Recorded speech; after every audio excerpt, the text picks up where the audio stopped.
Il se passe des choses étranges quand même dans ce pays. On nous dit qu'il faut de l'argent pour l'armement, pour la défense. Hein, c'est ce qu'il nous a dit là. Hein. L'Europe veut investir 800 milliards que nous allons payer sur 30 ou 40 ou 50 ans. Et en parallèle, depuis une dizaine d'années, vous avez plein d'entreprises phares et sensibles justement de défense qui ont été bradées. Hein, la braderie. Hein, tiens, tu veux mon usine? Des usines qui étaient là depuis 1820, qui ont été bradées à l'étranger, à des Européens. Hein. On a mis sur le carreau des milliers de personnes, mais c'est pas grave. Et ça, c'est une décision de qui? De Monsieur Macronus. Voilà. C'est tout et son contraire. Quand je vous dis que c'est très curieux, et écoutez la vidéo. Hein, vous allez être surpris. Moi, je ne comprends plus rien. On part littéralement en vrille.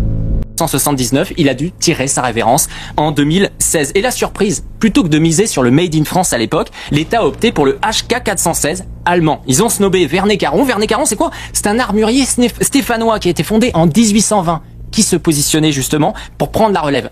Résultat, cette entreprise stéphanoise, elle a été laissée sur le carreau, elle sombre en redressement judiciaire et en ce moment, un Belge est en train de guetter pour la racheter à bon compte. Alors sous Macron, aucun nombre de projets pour ranimer ce savoir-faire. Il préfère laisser notre patrimoine s'évanouir au profit de nos voisins. Alors il y en a d'autres, un Nexeya, c'est un autre joyau par exemple, un leader dans les systèmes électroniques de la défense qui fournit des technologies par exemple au Charles Leclerc ou aux équipements encore une fois pour le Rafale. Eh bien oui, en 2019, pour 60 millions d'euros, il a été racheté par les Allemands sous l'aval justement implicite du gouvernement français. On a Manurin à Moulouse qui est un fabricant d'armes et de munitions qui est passé sous pavillon émirati en 2018 ou encore l'Atecoer qui est lié au Rafale qui est passé sous contrôle américain en 2019. Je pourrais continuer Christine pendant des heures. À chaque fois, Emmanuel Macron a affaibli notre industrie de la défense. Alors c'est simple, Emmanuel Macron, il est mu depuis près de 10 ans par une idéologie, celle d'une prétendue coopération européenne qui n'existe que dans sa tête. Tous les pays, que ce soit l'Allemagne, la Belgique ou l'Italie, ne défendent que leur intérêt pendant que la France se donne gratuitement à tout le monde.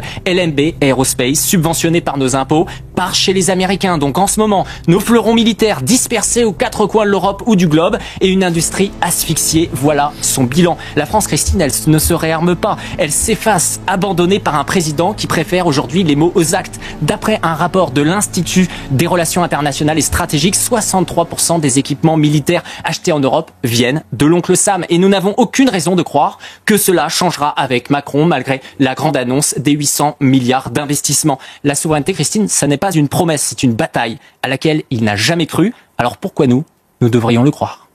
Je ne sais pas ce que vous pensez de ça, parce qu'il n'y a pas que des entreprises de défense qui ont été bradées. C'est quasiment tous les fleurons, toutes les industries importantes, sensibles, pour protéger justement le pays. Hein, vous avez par exemple Van Corest qui était pour la dissuasion nucléaire et qui a été bradé là dernièrement par une décision de justice à Lyon. C'est le tribunal qui a décidé ça. Non seulement donc on se retrouve sans rien dans les poches, mais en plus on met sur le carreau des milliers de gens au chômage, comme si on n'en avait pas assez comme ça. Vous comprenez? Ce type est un traître. Voilà, un traître à la nation. Il faut absolument demander sa démission parce que si ça continue comme ça encore 2 ans, on va avoir du mal à se remettre, puis on va attendre, et puis on va avoir du mal à s'en remettre. Cette mondialisation commence vraiment à bien me casser les pieds. Hein. Il y a que lui qui pense à ça. Hein. Tous les autres protègent, sont souverains dans leur pays. Nous, non. On est tombé sur le traître number one. Hein. Laissez-moi un commentaire et dites-moi ce que vous en pensez.